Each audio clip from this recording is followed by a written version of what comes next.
अस्सलाम वालेकुम नाजरीन इस एपिसोड की शुरुआत में हम देखते हैं अलाउद्दीन बेस बदले ख्वातीन के साथ एक बजंतीनी गांव से आगे बढ़ रहा होता है तो होलोफिरा कहती है कि हकीम यहाँ कहीं आसपास होना चाहिए। तो बाला खतून कहती है कि तुमने ये कहा कि ये बहुत पहले की बात है, तो क्या तुम्हें इस बात का यकीन है?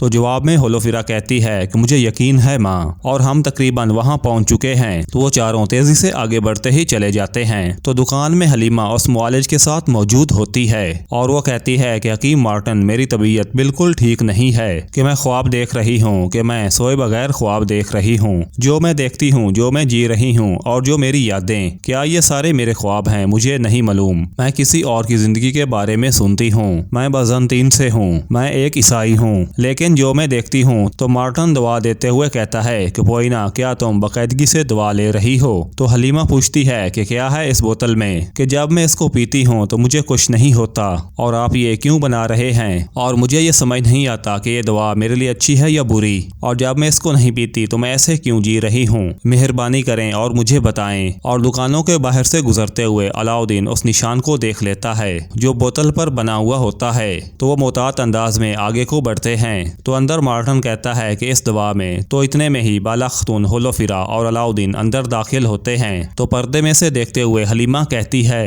कि बाला बाला, और जब बाला खतून पर्दा हटाती हैं तो तब हलीमा खतून छुप जाती है और मार्टन अपने काम में लगा होता है। तो वो उन्हें देखकर उनसे पूछता है कि तुम्हें क्या चाहिए, और हलीमा एक संदूक के पीछे छुपी होती है। तो होलोफिरा हकीम मार्टन से कहती है कि हमारे पास आपसे पूछने के लिए सवाल हैं, और बाला खतून शीशी दिखाते हुए पूछती है कि ये बोतल आपसे ली गई थी। तो मार्टन दवा लेकर सूंघने लग जाता है, और इससे अगले मंजर में हम देखते हैं कि जंगल में उस्मान बे और सिरदारान आमने सामने होते हैं। तो उस्मान बे उनको खुश आमदीद कहते हैं। तो सिरदारान उस्मान बे का शुक्रिया अदा करते हैं। तो अयाज बे कहते हैं कि हमने बुरहान बे से सवाल किया तो उसने कहा कि मैं सिर्फ एक एलची हूँ, लेकिन उस्मान, आपने हमें क्यों बुलवाया? तो उस्मान बे कहते हैं कि मंगोल सरहदों पर मुश्किलात पैदा करते हैं और वो हमारी जान और माल को छीनने की कोशिश करते हैं, और अब उनका इन सरजमीनों से जाने का वक्त आ चुका है। और मैं यहाँ आपको ये कहने आया हूँ कि हमें और आपको एक ही मकसद के लिए एक ही रास्ते पर चलना चाहिए। तो दूसरा सिरदार कहता है कि आप हमें हमारी तमाम कुव्वतों के साथ अपने पीछे खड़ा होने के लिए कहते हैं। तो जवाब में उस्मान बे कहते हैं कि नहीं नहीं, मैं आपको ये नहीं कह रहा हूँ कि आप मेरे पीछे खड़े हो जाओ या मेरी बैत करो।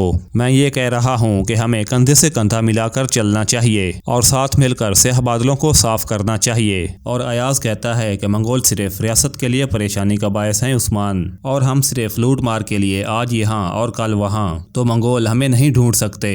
तो जवाब में उस्मान बे कहते हैं कि कराची, जानदार, गरमियान और काई मंगोल पहले रियासतों पर हमले करते हैं, लेकिन इस बात को भी न भूलें कि उन तमाम सिरदारों ने बैत की। मुझे अच्छी तरह से जानते हो, और मैं किसी की भी बैत नहीं करता। तो मैं अपना सर और जान दे दूंगा, लेकिन मैं कभी नहीं झुकूंगा। और अब इन सर जमीनों पर आखिरी किला मैं हूँ। तो ओलोगान बुलंदी पर से ये सारा मंजर देख रहा होता है, और उस्मान बे मजीद कहते हैं कि आखिरी झंडा मेरा झंडा है। तो अगर हम गिर गए तो फिर मंगोल तुर्कमानों की तरफ बढ़ेंगे। जबकि अयाज ओलोगान को देखकर परेशान हो जाता है। तो उस्मान बे बात को आगे बढ़ाते हुए कहते हैं कि जब वो कोई रियासत नहीं देख पाएंगे जिस पर वो कब्जा करना चाहते हैं, तो फिर वो आप पर हमला करेंगे। तो ये देखते हुए ओलोगान कहता है कि बात करते रहो उस्मान, करते रहो, और अपनी आखिरी सांसें इस जदोजहद पर जाया करो। और वो कहता है कि अल्तोगा, याद रखो कि सिरदारान को तीर नहीं लगने चाहिए। तो दूसरी तरफ मार्टन कहता है कि जैसा कि मैंने कहा कि ये बोतल मेरी है, लेकिन अंदर मौजूद दवा मेरी नहीं है।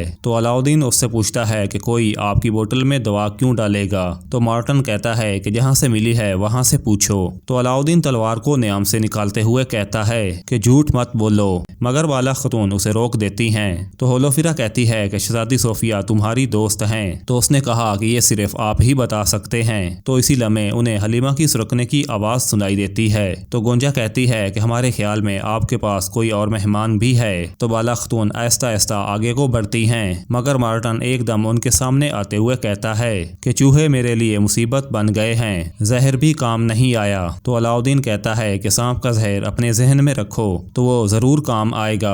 तो हालात देखते हुए बाला खतून मार्टन से कहती हैं कि चूंकि आप कुछ नहीं जानते तो हमें आपको मसरूफ नहीं रखना चाहिए और आपके काम में आसानी हो। तो ये कहते साथ ही बाला खतून वहाँ से चली जाती है।